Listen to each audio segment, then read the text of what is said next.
नमस्कार नमस्कार साथियों, कैसे हैं आप सभी। सभी को बेहद प्यार भरा नमस्कार। सारे साथी फटाफट से उपस्थित हो जाएं, जल्दी से जुड़ जाएं। ठीक है।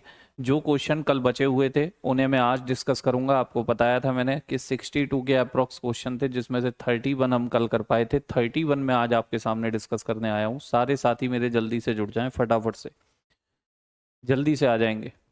कैसे हैं? ठीक है, सभी को राम राम नमस्कार।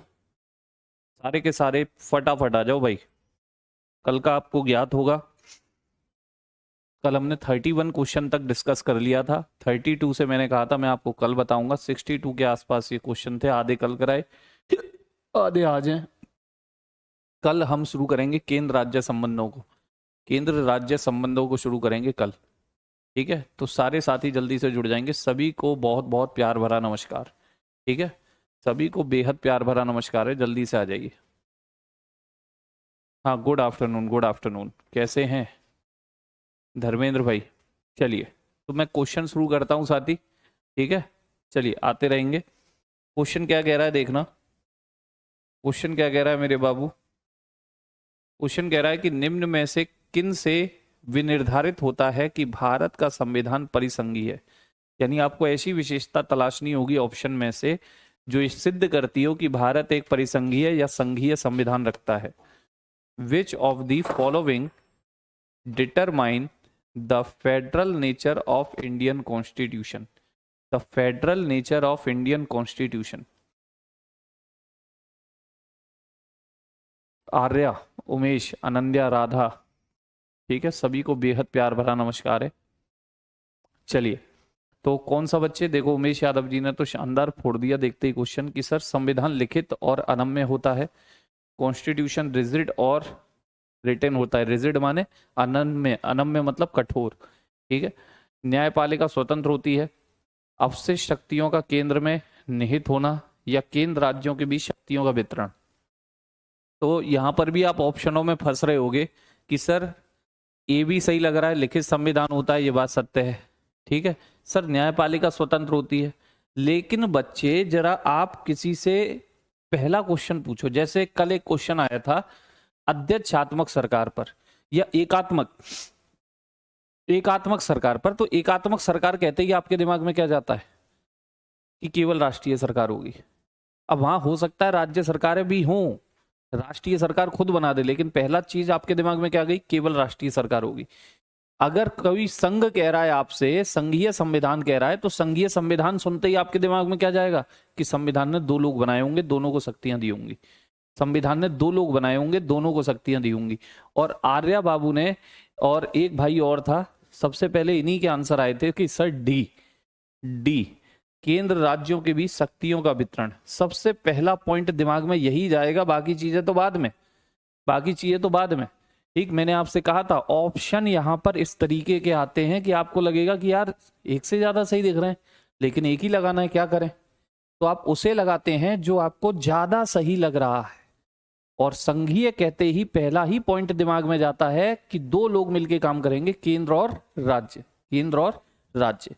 ठीक है, दोनों को शक्तियां संविधान ने दी होंगी। अगला कह रहा है भारतीय संविधान कैसा है, बता दो। What type of constitution the Indian constitution. कठोर है, लचीला है, ना ही कठोर है ना ही लचीला है, थोड़ा कठोर है, थोड़ा लचीला है। ठीक है, बोलिए। मैंने आपको बोला था कि भारत में कठोरता के साथ लचीलेपन का मिश्रण है, यानी कठोरता बोले तो संघीय संविधान और लचीला बोले तो एकात्मक संविधान, दोनों का मिश्रण है। तो क्या रहेगा? थोड़ा कठोर, थोड़ा सॉफ्ट। बच्चे, ना ही कठोर ना ही लचीला, ये शब्द कहना ठीक नहीं है। हमेशा पॉजिटिव वे में आंसर दिया जाता है कि थोड़ा कठोर, थोड़ा लचीला, अंशतः कठोर, अंशतः लचीला, पार्शियली रिजिड, पार्शियली फ्लेक्सिबल, ये रहेगा आंसर। ठीक है, भारत की संसदीय शासन प्रणाली एवं ब्रिटेन की संसदीय प्रणाली में अंतर कौन सा पॉइंट बता रहा है? बता दो भाई। Which type of following distinguish India's parliamentary system from that of Britain. India का पार्लियामेंट्री सिस्टम, संसदीय प्रणाली ब्रिटेन की से भिन्न है। कौन सा पॉइंट ये बात कह रहा है, कौन सा पॉइंट बता रहा है आपको? सामूहिक उत्तरदायित्व, सामूहिक उत्तरदायित्व, न्यायिक समीक्षा, द्विसदनात्मक व्यवस्थापिका, वास्तविक और नाममात्र की कार्यपालिका। बताइए कौन सा पॉइंट? सिंपल क्वेश्चन है, अगर फंस गए तो बच्चे परेशान हो गए।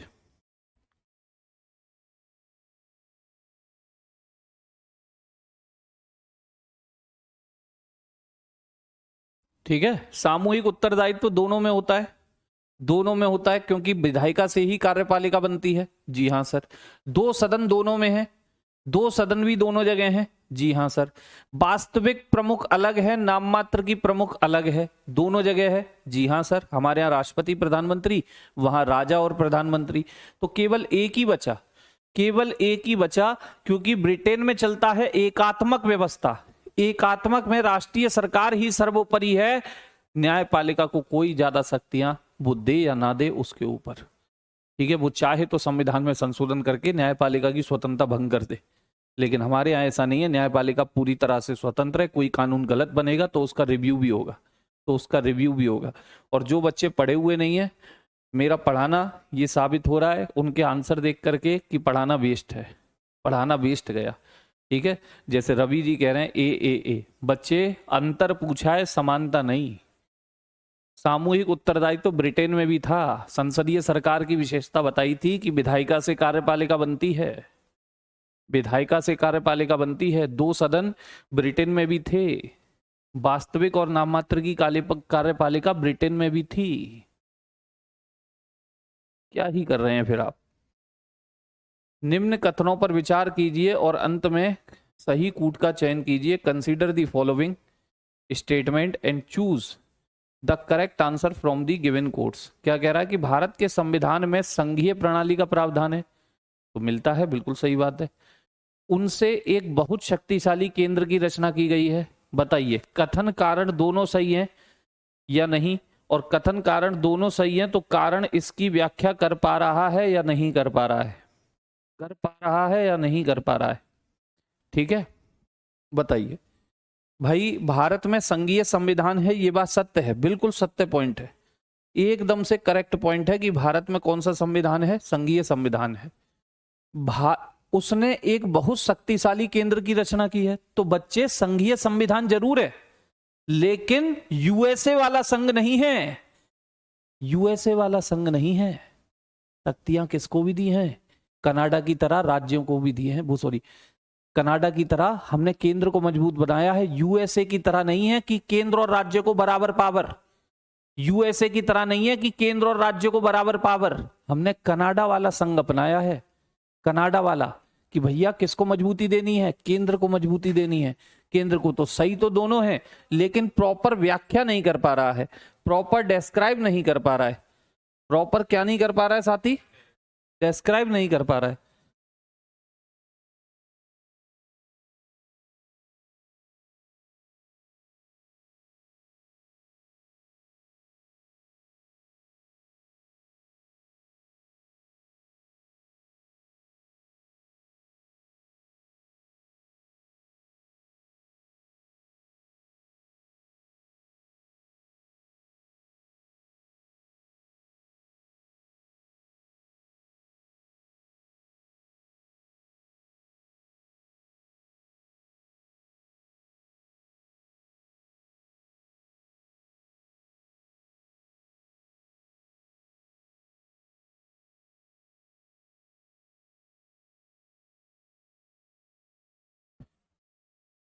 ठीक है भाई, चलिए, तो ये रहा अपना आंसर। नेक्स्ट कथन क्या कह रहा है कि भारत में संघवादिता व्यवहारिक नहीं है।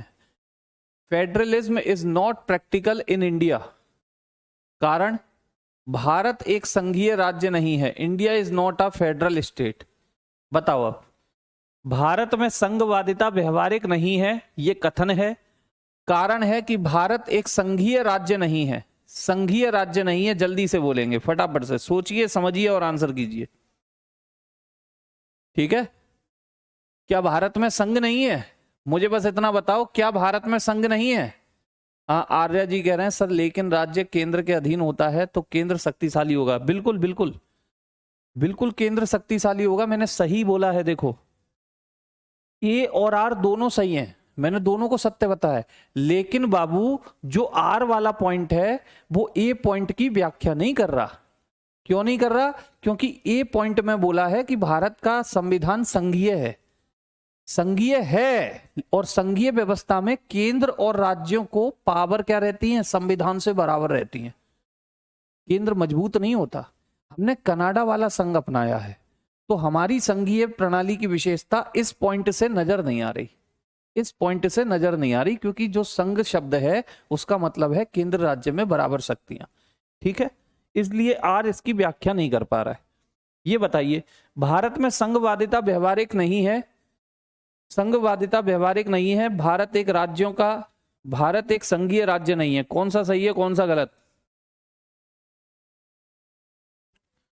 देखो बाबू, भारत में संघवादिता व्यवहारिक नहीं है। व्यवहारिक का मतलब है कि संघवाद का मतलब क्या होता है? केंद्र व राज्यों को बराबर शक्तियां, बराबर, जैसे यूएसए में समझौते का परिणाम है वो, केंद्र भी जितनी पावर है राज्यों को भी उतनी पावर है, बराबर शक्तियां, अपना अलग संविधान रख के बैठे हैं, दोहरा संविधान होता है। ठीक, क्या ये व्यवहारिता आपको भारत में नजर आ रही है? ठीक है, क्या ये व्यवहारिता आपको भारत में नजर आ रही है? नहीं आ रही ना, नहीं आ रही ना। तो भैया पहला पॉइंट सही है। कारण क्या है इसका? भारत एक संघीय राज्य नहीं है, भारत एक संघीय राज्य नहीं है, इसका कारण ये कैसे बन सकता है? और भारत कौन कह रहा है? पहली बात तो ये कि भारत संघीय राज्य नहीं है, भारत संघीय राज्य नहीं है, ये कौन कह रहा है? भाई संघीय व्यवस्था का मतलब क्या होता है? कि दो लोग होंगे, संविधान दो लोगों को बनाएगा, केंद्र को भी राज्यों को भी, केंद्र को भी राज्यों को भी। क्या भारत में ये मिलते हैं कि नहीं मिलते? जी सर, बिल्कुल मिलते हैं। भारत में केंद्र और राज्य दोनों मिलते हैं, दोनों को शक्तियां भी संविधान ने दी है, बराबर नहीं दी अलग बात है, क्योंकि हमने कनाडा वाला संघ अपनाया है। बराबर नहीं है अलग बात है, लेकिन संघ तो है, संघ तो है। तो ये तो गलत हो गया दूसरा पॉइंट। केवल कौन सा सही है? केवल आर सही, सॉरी ए सही है सर यहां पर। केवल क्या सही है? केवल ए सही है सर यहां पर। केवल क्या सही है? केवल ए सही है यहां पर। बात सही है। भारतीय राज्य व्यवस्था में निम्न में से कौन सी अनिवार्य विशेषता है जो यह दर्शाती है कि उसका स्वरूप संघीय है? In the Indian political system which of the following is an essential feature that indicates it's federal nature? भारतीय राज्य व्यवस्था में ऐसी कौन सी विशेषता आपको नजर आ रही है जो ये दर्शाती हो कि भारत के संविधान का स्वरूप संघीय है? यानी संघीय विशेषता का आपको इसमें से ऑप्शनों में से उदाहरण तलाशना है। संघीय व्यवस्था का आपको ऑप्शनों में से उदाहरण तलाशना है। संघीय व्यवस्था का आपको ऑप्शनों में से क्या तलाशना है? उदाहरण तलाशना है। बताइए, तलाशिए जल्दी से, कौन सा होगा? तलाशिए।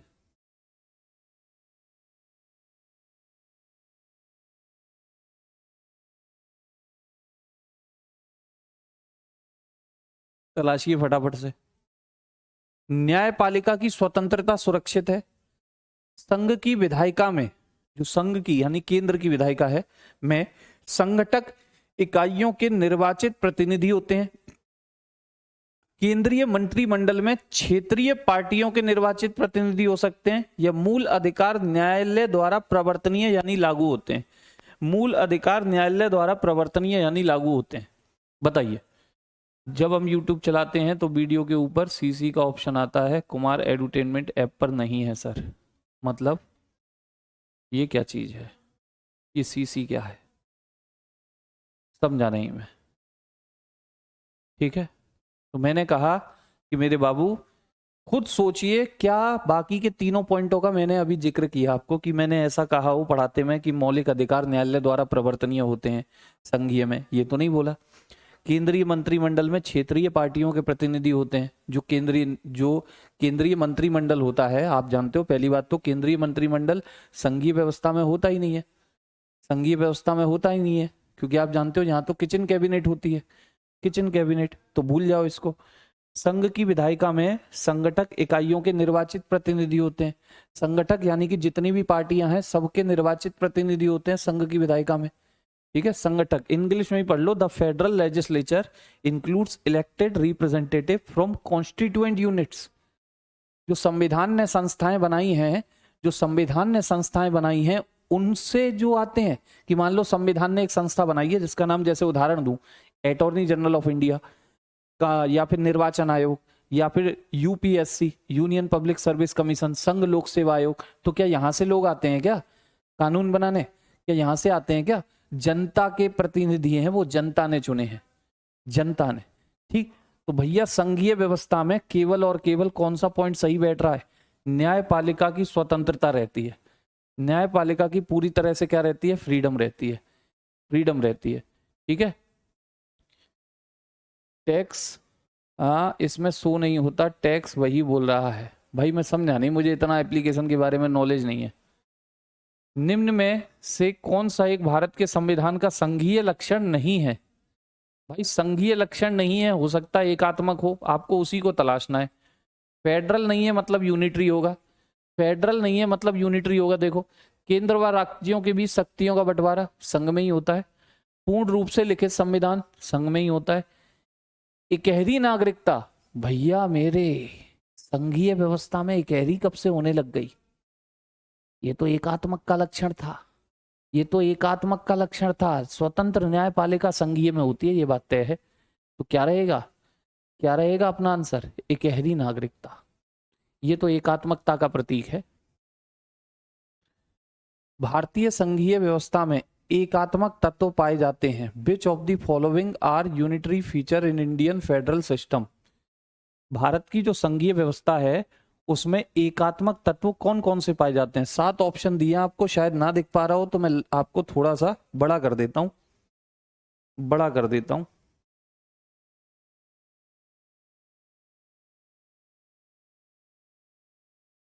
दिख रहा है? और बड़ा हो जाएगा, अभी परेशान ना हो।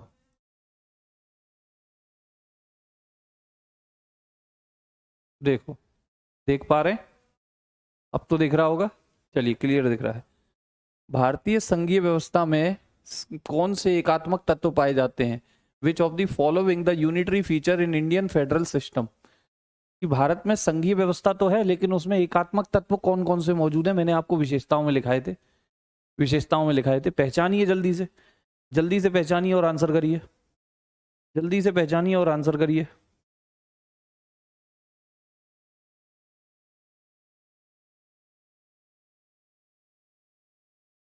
ठीक है, सबसे पहला लिखा है लिखित संविधान। तो लिखित संविधान तो बेटा संघीय व्यवस्था का लक्षण है, ना कि एकात्मक का। दूसरा लिखा है कठोर संविधान, ये भी संघीय व्यवस्था का लक्षण है, ना कि एकात्मक का। संविधान की सर्वोच्चता, ये भी संघीय व्यवस्था में होता है, ना कि एकात्मक में। एकात्मक में केवल राष्ट्रीय सरकार होती है, जो चाहे करेगी, जो चाहे करेगी। राज्यपाल की नियुक्ति, राज्यपाल की नियुक्ति बच्चे, ये मैंने आपको शायद से मुझे याद है जब मैं एकात्मक की प्रॉपर्टीज लिखा रहा था, यूनिटरी गवर्नमेंट की प्रॉपर्टीज लिखा रहा था, तो मैंने बोला था आपसे कि राज्यपाल की नियुक्ति राष्ट्रपति करता है केंद्र के कहने पर, केंद्र सरकार के कहने पर। ठीक, और जहां केंद्र को मजबूत बनाया गया हो वो सारी चीजें एकात्मक की हैं। ठीक, अगला देखिए, शक्तियों का विकेंद्रीकरण। विकेंद्रीकरण का मतलब है शक्तियों का बंटवारा, राज्यों के पास अलग, केंद्र के पास अलग, दोनों के पास पावर। क्या भैया एकात्मक में ऐसा होता है? वहां तो सरकारी राष्ट्रीय है, वो पावर दे, राज्य सरकारें बनवाए या ना बनवाए, बनवा दी तो पावर दे या ना दे। शक्तियों का विकेंद्रीकरण तो संघीय में होता है, एकात्मक में थोड़ी, एकात्मक में थोड़ी। राज्य विधेयकों पर राष्ट्रपति की स्वीकृति। राज्य के कुछ विधेयक, आप आर्टिकल 200 पढ़ते हो, आपने पढ़ा भी होगा बहुत सौ ने, जिन्होंने पॉलिटी पहले पढ़ी है, कि भाई राज्यों के विधेयकों को राज्यपाल राष्ट्रपति की स्वीकृति के लिए भेज सकता है। और राष्ट्रपति किसकी सलाह पर काम करते हैं? मंत्री परिषद, केंद्र की जो मंत्री परिषद होती है, यानी केंद्र की सलाह पर काम करते हैं राष्ट्रपति।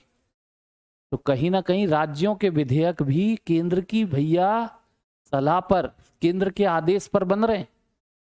केंद्र अगर ना चाहे तो राज्य एक कानून नहीं बना पाएगा। हर कानून को राष्ट्रपति से कहेंगे अपने पास बुलवा लो, राज्यपाल कानून जैसे ही आएगा सिग्नेचर के लिए भेज देंगे राष्ट्रपति के पास, गया वो तो चिड़िया बन गया। यानी केंद्र मजबूत है, और जो पॉइंट केंद्र को मजबूती दिखाए, जो पॉइंट केंद्र को मजबूती दिखाए वो एकात्मक की विशेषता है। संवैधानिक संकट।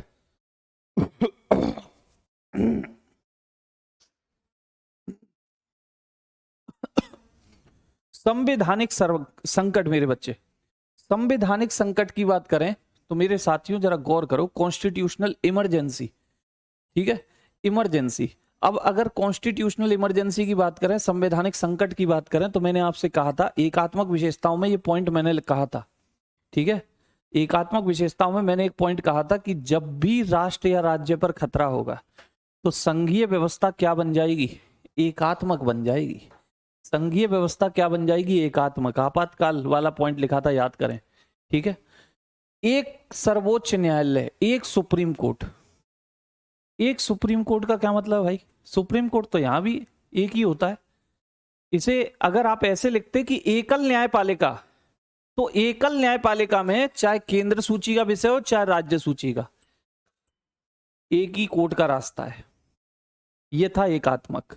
जहां पे दोहरी न्यायपालिका हो, केंद्र के सूची के विषय अलग कोर्ट में, राज्य सूची के विषय अलग कोर्ट में, वो दोहरी न्यायपालिका। ये एक सुप्रीम कोर्ट का क्या मतलब है, ये शब्द डिसाइड नहीं कर पा रहा, ठीक। तो हमें अभी तक 3 पॉइंट मिले, एक ये रहा, एक ये है, एक ये है, यानी कि एक तो चौथा है, एक छठा है और एक सातवां है।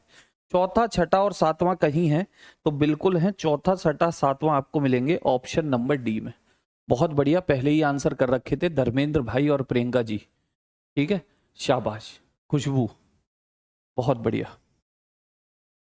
अगला देखिए, इनमें से कौन सा भारतीय संघीय व्यवस्था में एकात्मकता का तत्व है, बता दो भैया। एकात्मकता वाला कौन सा तत्व है इनमें से?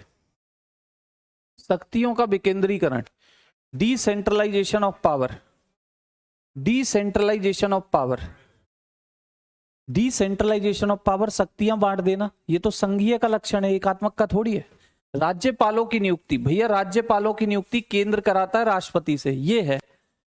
राज्यसभा में असमान प्रतिनिधित्व, राज्यसभा में असमान प्रतिनिधित्व, मेरे बच्चे ये तो संघीय व्यवस्था में होता था।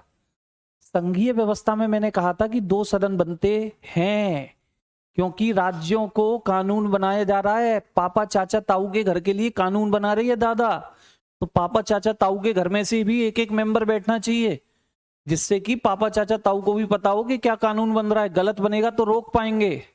तो राज्यों का प्रतिनिधित्व करती है राज्यसभा, ये तो संघीय व्यवस्था का लक्षण है, ये तो संघीय व्यवस्था का लक्षण है, एकात्मक का थोड़ी। न्यायिक पुनर्विलोकन, ये संघीय व्यवस्था में होता है मेरे बाबू, संघीय व्यवस्था में। अखिल भारतीय सेवाएं, पढ़ लो, अपने नोट्सों को पढ़ लो, एज इट इज छपा मिलेगा, एज इट इज।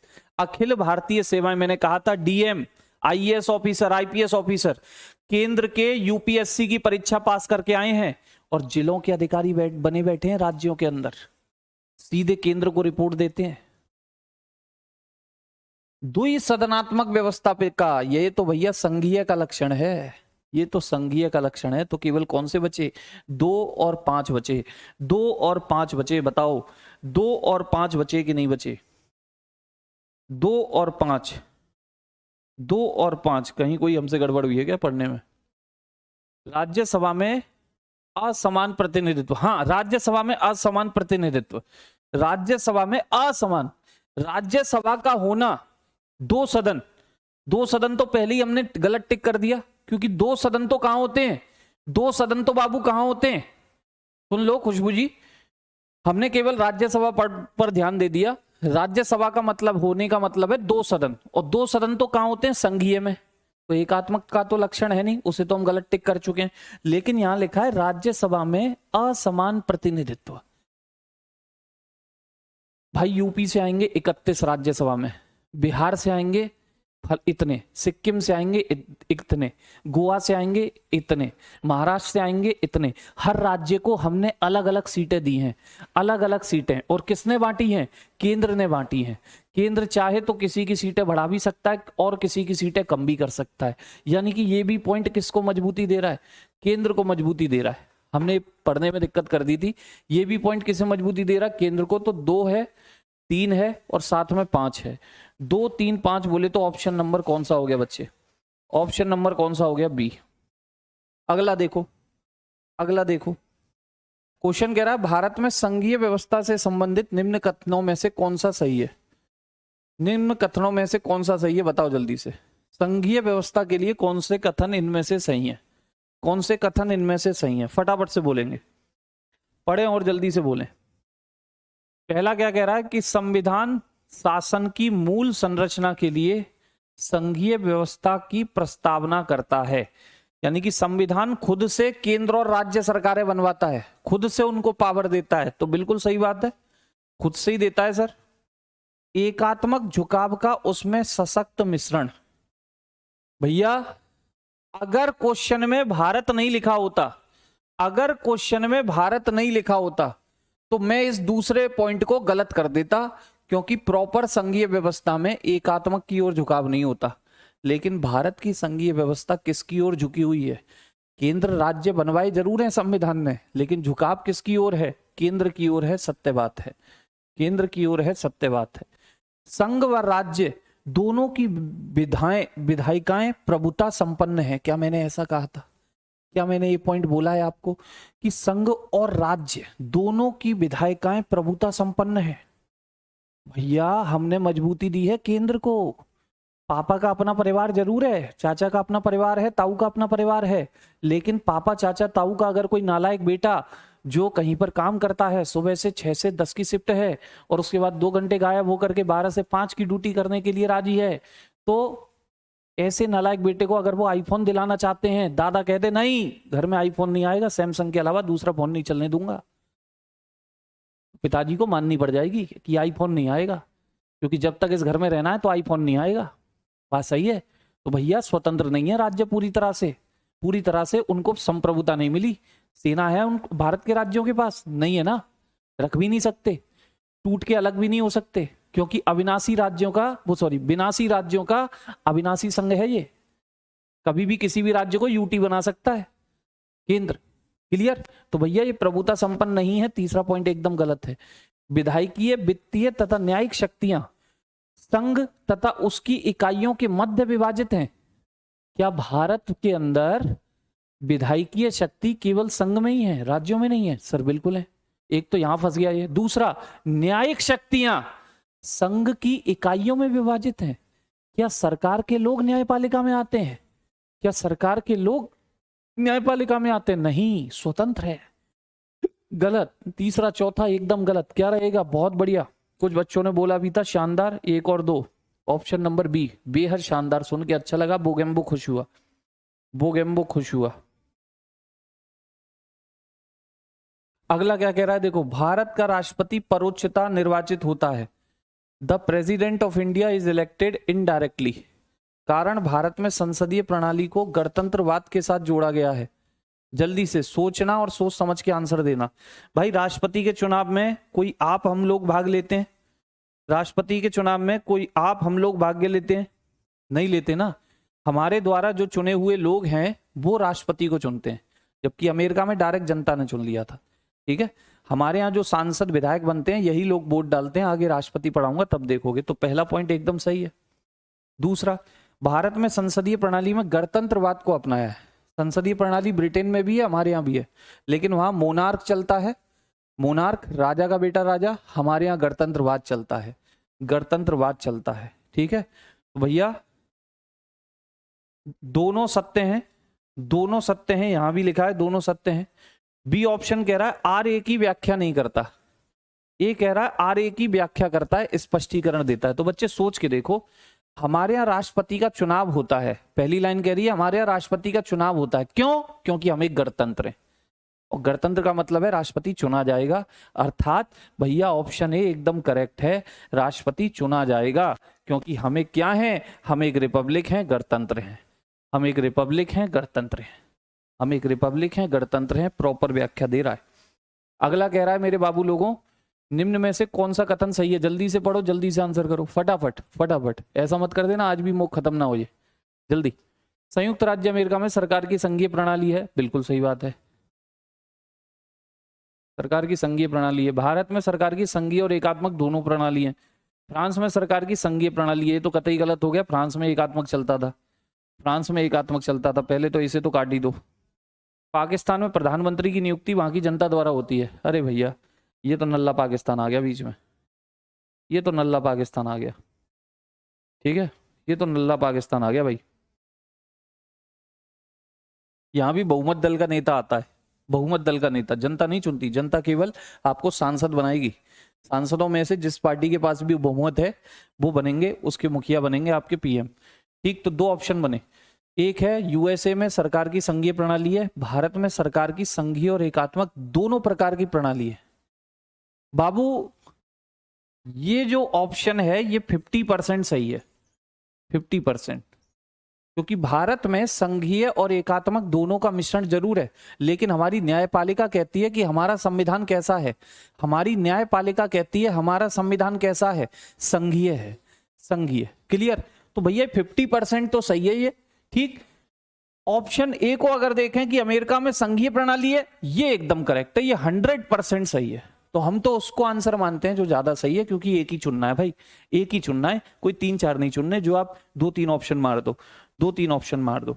ठीक है, क्लियर है? बोले जल्दी से।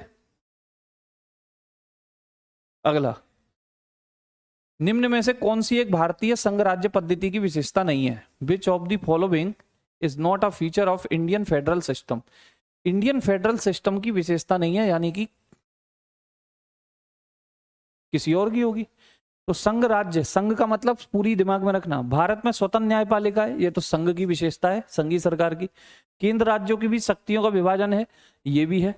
संघबद्ध होने वाली इकाइयों को राज्यसभा में असमान प्रतिनिधित्व दिया है हमने। भाई जो भी संघ, भारत संघ में शामिल है उसके लोगों को राज्यसभा में भी तो बैठा है। जी हाँ सर, ठीक है, क्योंकि चाचा ताऊ पापा के लिए दादा कानून बनाएगा तो चाचा ताऊ पापा को पता भी तो हो। चलिए, यह संघबद्ध होने वाली इकाइयों के बीच एक सहमति का परिणाम है। क्या भारत एक सहमति का परिणाम है? सर कुमार एडुटेनमेंट ऐप में सीसी ऑप्शन जोड़ा जाए सर, ये क्या होता है ससुर सीसी ऑप्शन? भाई मुझे इतना एप्लीकेशन का नॉलेज नहीं है, मेरे प्राण मत पी भाई, मैं बस पढ़ाता हूं, इससे ज्यादा मुझे नॉलेज नहीं है एप्लीकेशन, टेक्निकल मामलों में बिल्कुल जीरो हूं। ठीक है, चलो, ये संघबद्ध होने वाली इकाइयों के बीच एक किसका परिणाम है? सहमति का परिणाम है। ये कतई गलत है, कोई समझौते का परिणाम नहीं है भारत, कोई समझौते का परिणाम नहीं है, यूएसए होगा। कथन क्या कह रहा है कि भारत संघात्मक व्यवस्था को अर्ध संघात्मक कहा जाता है। ठीक है भाई, the Indian federal system called quasi federal. Reason है भारत एक स्वतंत्र न्यायपालिका है जिसे न्यायिक पुनरीक्षण का अधिकार है। क्या आपको ऐसा लग रहा है पढ़ के, क्या रीजन आपको ऐसा लग रहा है पढ़ के कि किसी भी तरह से ये दर्शा रहा हो कि भारत के अर्ध संघवाद की परिभाषा इस पॉइंट से मिल रही है आपको? कोई लेना देना नहीं है दोनों पॉइंटों का। बच्चे, भारत संघात्मक व्यवस्था को अर्ध संघात्मक कहा जाता है, ये कहा था आपके वीयर साहब ने। क्यों? क्योंकि एकात्मक की तरफ झुकाव है। तो बिल्कुल सही बात है, बिल्कुल सही बात है, अर्ध संघात्मक कह देते हैं लोग, लेकिन अर्ध संघात्मक कह देने का ये तात्पर्य है कि एकात्मक की ओर झुकाव है। तात्पर्य ये नहीं है कि न्यायपालिका स्वतंत्र है। न्यायपालिका स्वतंत्र है, ये बात भी सही है, न्यायिक रिव्यू कर सकती है, ये बात भी सही है, लेकिन इसका स्पष्टीकरण नहीं दे पा रही, इसका स्पष्टीकरण नहीं दे पा रही। बताओ, स्पष्टीकरण नहीं दे पा रही, बोलो जल्दी से। स्पष्टीकरण दे पा रही है तो आप मुझे बताओ। कथन दोनों सही है, दोनों पॉइंट एकदम करेक्ट हैं, लेकिन पॉइंट नीचे वाला ऊपर वाले की व्याख्या नहीं कर रहा। ऊपर वाले की व्याख्या करानी थी तो एकात्मक वाला कोई उदाहरण रखते, ये उदाहरण तो संघीय व्यवस्था का रख दिया आपने, प्रॉपर संघीय, और प्रॉपर संघीय में न्यायपालिका स्वतंत्र ही होती है, भारत में भी है, ये तो संघीय व्यवस्था का गुण है। आप चाह रहे हैं कि भाई अर्ध संघात्मक प्रूव कराना, तो एकात्मक का उदाहरण रखते कि एकात्मक की ओर झुकाव है, तब हम कहते कि हाँ व्याख्या कर रहा है। तो हैं तो दोनों सही, लेकिन क्या नहीं हो पा रही? व्याख्या नहीं हो पा रही सर। ठीक है, स्पष्ट नहीं कर पा रहा है। क्लियर? चलिए, भारतीय संविधान अर्ध संघात्मक है, Indian constitution is quasi federal. ठीक है भैया, भारतीय संविधान ना तो संघात्मक है ना ही एकात्मक। बताओ, अब बताओ, अब बताओ, अब कथन कारण दोनों में फंसोगे आप, अब कथन कारण दोनों में फंसोगे। ज्यादा दिमाग जिसने लगाया उसका गलती होगा। भारतीय संविधान अर्ध संघात्मक है, सत्य बात है। अब अर्ध संघात्मक है तो हम इसे ऐसे भी कह सकते हैं, क्योंकि सर आपने किसी से कहा कि भारत का जो संविधान है वो अर्ध संघात्मक है, ठीक है, जैसे वीआर साहब कह गए थे, वीआर साहब ने ये बात कही थी कि भारत का संविधान अर्धसंघात्मक है, लोग कह देते हैं। ठीक, क्यों है भाई? क्योंकि सर पूरी तरह से संघ भी नहीं है, पूरी तरह से एकात्मक भी नहीं है, पूरी तरह से संघ भी नहीं है, पूरी तरह से एकात्मक भी नहीं है। बात सत्य है कि नहीं? मैंने आपसे कहा कि भाई आप कह रहे हो अर्धसंघात्मक है, बताओ क्यों कह रहे हो? आपने आंसर किया कि सर पूरी तरह से संघ भी नहीं है, पूरी तरह से एकात्मक भी नहीं है, इसलिए मैं कह रहा हूं अर्धसंघ है। इसका मतलब हुआ कि भैया दोनों पॉइंट करेक्ट हैं और प्रॉपरली डिस्क्राइब भी हो रहा है, व्याख्या भी हो रही है।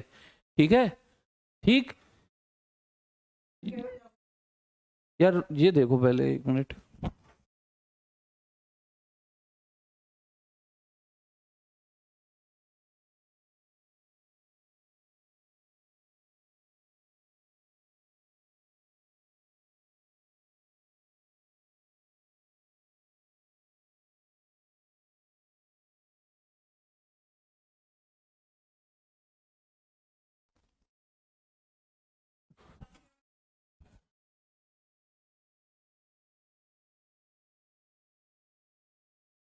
ठीक है भाई, क्लियर?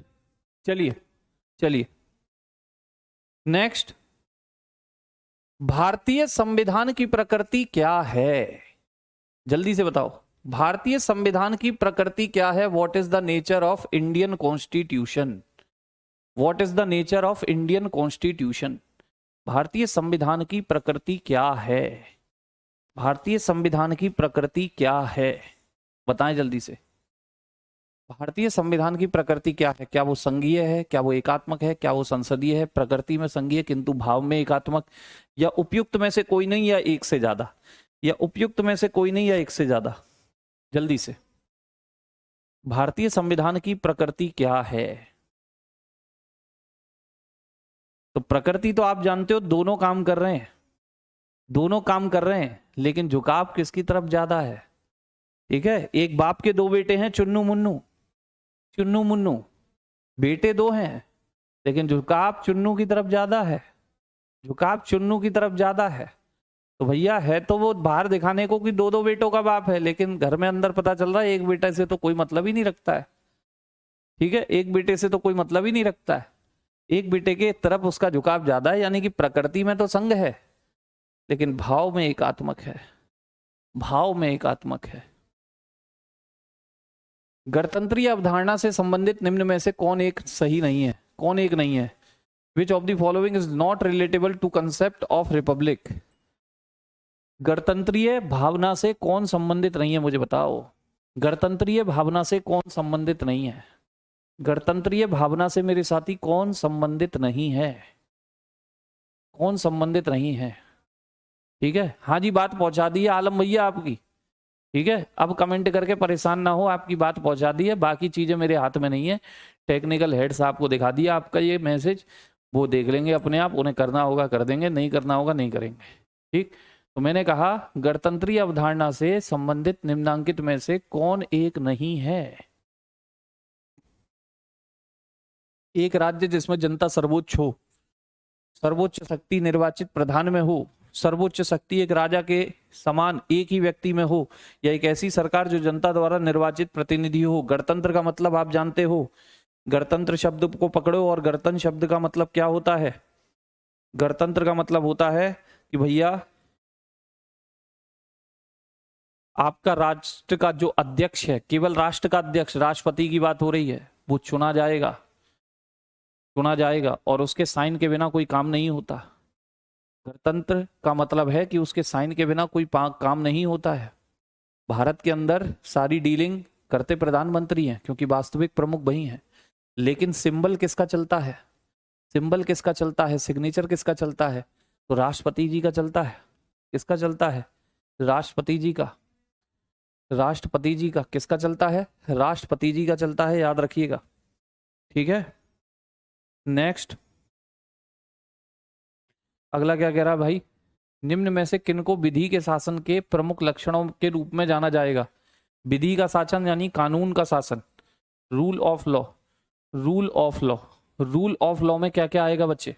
रूल ऑफ लॉ, शक्तियों का परिसीमन, लिमिटेशन ऑफ पावर, यानी कि जो आपको शक्तियां दी हैं उसी दायरे में काम करोगे, उससे ज्यादा नहीं कर सकते, क्योंकि कानून ने बोल रखा है। क्योंकि किसने बोल रखा है? कानून ने। सब कुछ कानून के अनुसार होगा, इसी को विधि का शासन कहते हैं। विधि के समक्ष समानता, कानून ने अगर कह दिया कि भाई कोई भी जाति, कोई भी लिंग, कोई भी धर्म, कहीं का भी निवासी, कहीं का भी जन्म स्थान, हमें सबको समानता देनी है तो देनी है। कानून ने कह दिया तो कह दिया, कह दिया तो कह दिया। सरकार के प्रति जन उत्तरदायित्व, भाई जनता का उत्तरदायित्व सरकार के लिए, जनता उत्तरदायी होगी, ये तो उल्टा है। सरकार होती है, जनता थोड़ी हो जाएगी उत्तरदायी, जनता थोड़ी हो जाएगी। स्वतंत्रता और नागरिक अधिकार, अगर कानून में लिखी है इतनी स्वतंत्रता मिलेगी तो मिलेगी, किसी को ज्यादा नहीं मिलेगी, किसी को कम नहीं मिलेगी, सबको बराबर मिलेगी। अगर अधिकार लिख दिए कि ये अधिकार मिलेंगे, ये मौलिक अधिकार आपको मिलेंगे तो मिलेंगे, किसी को ज्यादा किसी को कम नहीं, सबको बराबर मिलेंगे। इसका मतलब है विधि का शासन। तो 1 2 4 सही है बच्चे। 1 2 4 3 कैसे ऐड कर दिया? एक बच्चे ने डी ऑप्शन बोला था अभी, 3 कैसे ऐड कर दिया इसमें? भाई जनता क्यों उत्तरदायी होगी सरकार के प्रति, मुझे बताओ, जनता क्यों उत्तरदायी होगी सरकार के प्रति? ठीक है, जनता क्यों उत्तरदायी होगी सरकार के प्रति?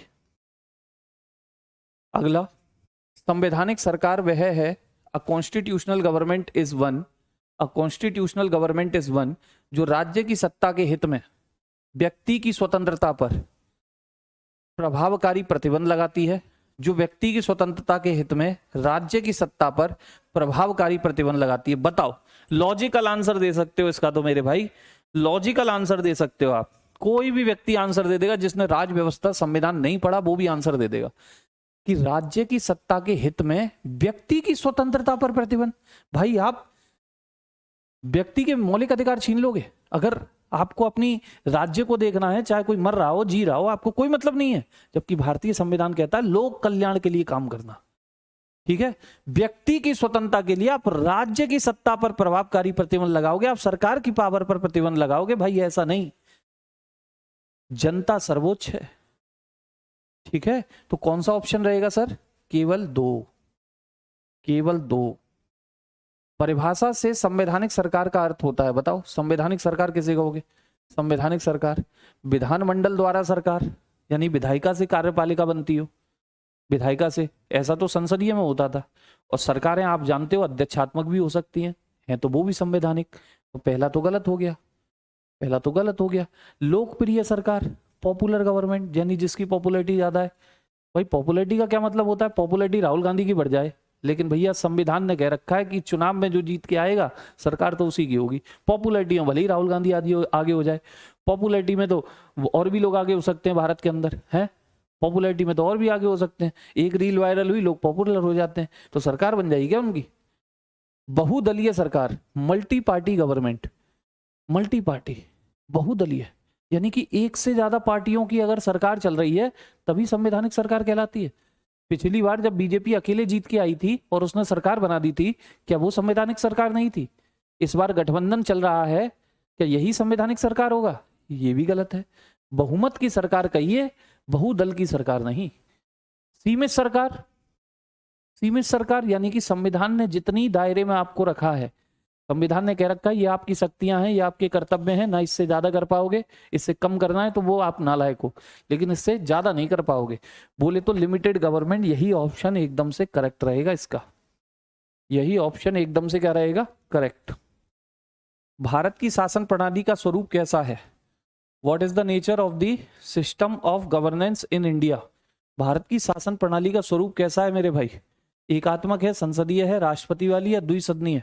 ठीक है, घबराना मत, जल्दी से, बिल्कुल सिंपल क्वेश्चन है, सिंपल तरीके से ही आंसर करना है। ठीक है भाई, दो सदन तो आपकी संघीय व्यवस्था में भी हो सकते हैं, तो ये संघीय व्यवस्था का गुण में लिखाया था मैंने। लेकिन हमारी जो प्रणाली है वो कैसी चल रही है? 2 प्रमुख होते हैं हमारे यहाँ, राष्ट्रपति और प्रधानमंत्री, एक काम का एक नाम का, संसदीय। ठीक, सरकार की प्रणाली कोई द्विसदनीय नहीं होती, या तो संसदीय कहिए, या एकात्मक, या संघीय, या फिर अध्यक्षात्मक। अब संघीय तो ऑप्शन में है नहीं, तो आप क्या लगाओगे? प्रॉपर संसदीय तो है ही, बाकी उन दोनों का मिश्रण है। भारतीय संविधान के अनुसार भारत में शासन की सर्वोच्च शक्ति किसके पास है? जल्दी से according to the Indian constitution who holds the supreme power of governance in India? सर्वोच्च शक्ति किसके पास होती है? भारतीय संविधान के अनुसार सर्वोच्च शक्ति किसके पास है? सर्वोच्च शक्ति उनके पास होती है जो कानून बनाने वाले लोग हैं। घर में दादा दादी बुआ मिलकर के अगर कानून बना रहे हैं तो सब डरते हैं उनसे, सब डरते हैं उनसे, सब डरते हैं। तो कौन होगा सर? सर्वोच्च शक्ति किसके पास है? संसद के पास।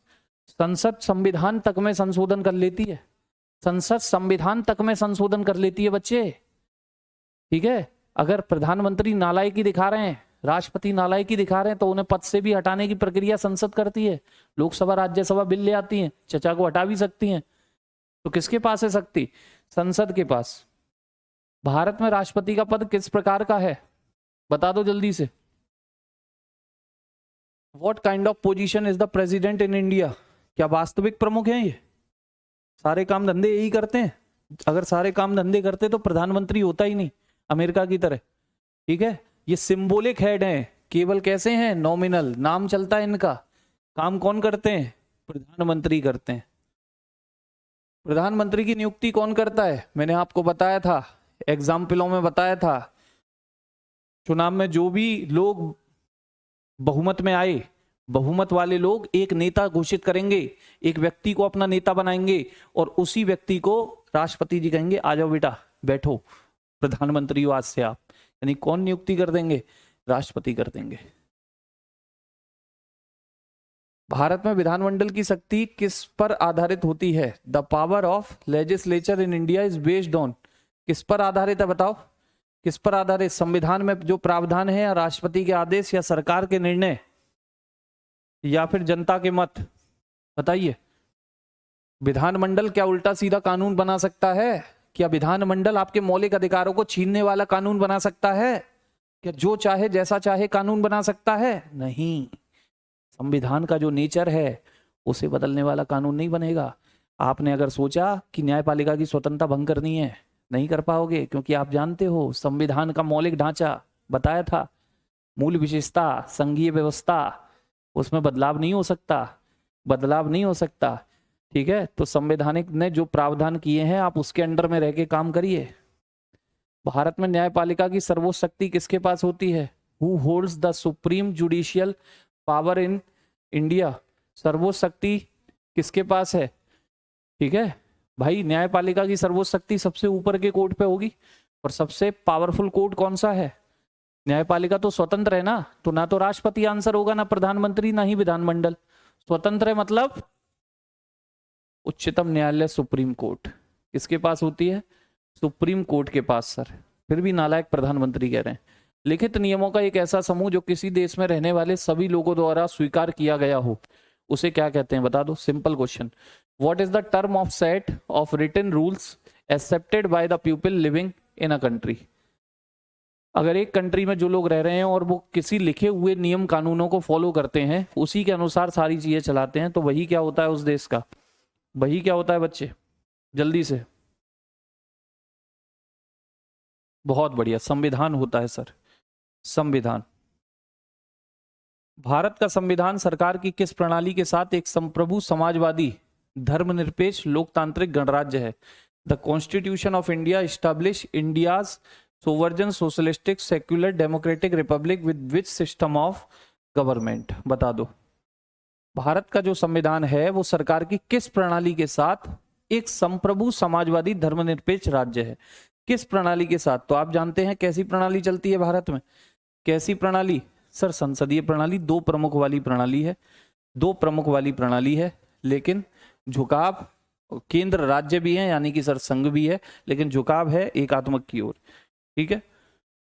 निम्न में से क्या भारतीय संविधान की प्रमुख विशेषताओं में से एक है? Which of the following one of the key feature of Indian constitution?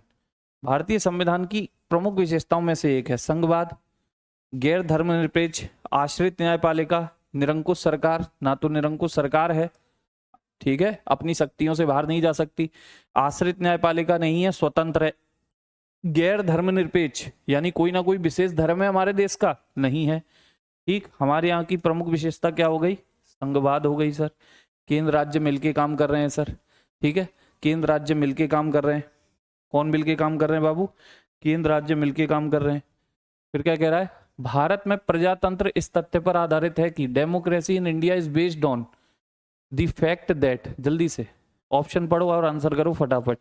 Bharat में डेमोक्रेसी किस पॉइंट पर आधारित है, भारत में प्रजातंत्र किस बात पर आधारित है?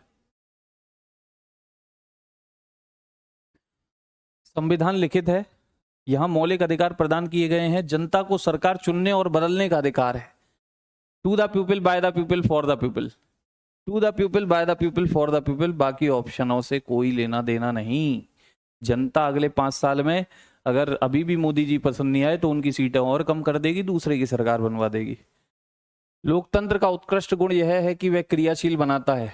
The outstanding virtue of democracy is that it activates. लोकतंत्र का एक मुख्य गुण यह है कि वो किसे क्रियाशील बनाता है, किसे क्रियाशील बनाता है? साधारण पुरुष महिलाओं के बुद्धि और चरित्र को, कार्यपालिक नेतृत्व को, गतिशीलता दूरदर्शिता से युक्त एक बेहतर व्यक्ति को, या समर्पित दलीय कार्यकर्ताओं के समूह को। तो भाई लोकतंत्र का मतलब दलीय कार्यकर्ता से नहीं है, दलीय कार्यकर्ता से नहीं है, दलीय कार्यकर्ता से नहीं है, गतिशीलता दूरदर्शिता से युक्त एक व्यक्ति को। क्या इसे एक्टिव बनाएगा? ये तो पहले से ही एक्टिव है, ये तो पहले से ही एक्टिव है। कार्यपालक नेतृत्व को सशक्त बनाने वाली पद्धतियों को, कार्यपालक नेतृत्व यानी कार्यपालिका का जो नेतृत्व कर रहे हैं उन्हें मजबूती देने वाली शक्तियों को, प्रॉपर डिफाइन नहीं हो रहा, लेकिन पुरुष महिलाओं की बुद्धि और चरित्र को। भाई लोकतंत्र एक ऐसा गुण है जो क्रियाशील बनाता है कि जो साधारण पुरुष महिला है वो बुद्धि का प्रयोग करें, वो चरित्र का उपयोग करें, वो देखें कि कौन आपके लिए अच्छा है, कौन आपके लिए बुरा है। अगर आप अच्छा बुरा खुद से तय नहीं कर पा रहे हैं तो फिर तो आपका बौद्धिक विकास हो ही नहीं रहा है। इसीलिए तो लोकतंत्र दिया है। अगर लोकतंत्र नहीं होता, सीधे हमारे यहाँ भी ऑटोक्रेसी होती कि भैया जो एक व्यक्ति है वो मरने तक शासन करेगा, मरने तक, क्योंकि जनता बुद्धिहीन है। बुद्धि का विकास हो पाए, अपने मन का आप व्यक्ति चुन पाओ, अपने मन की बातें कर पाओ, इसीलिए तो आपको लोकतंत्र दिया है कि आप खुद से चुन पाइए, खुद से चुन पाइए, खुद से क्या कर पाइए, चुन पाइए। तो ये मोक की बात थी बच्चे। कल होगा आपका केंद्र राज्य संबंध शुरू, और कल जितने भी साथी रिकॉर्डेड देखते हो लाइव आ जाना चुपचाप से, ठीक है, सारे के सारे। अगर पढ़ाई करनी है बढ़िया से तो भैया लाइव में मिलूंगा मैं आपको कल, सेम टाइम सेम प्लेस, ठीक है। आज के लिए इतना ही। जय हिंद, नमस्कार, कल मिलते हैं।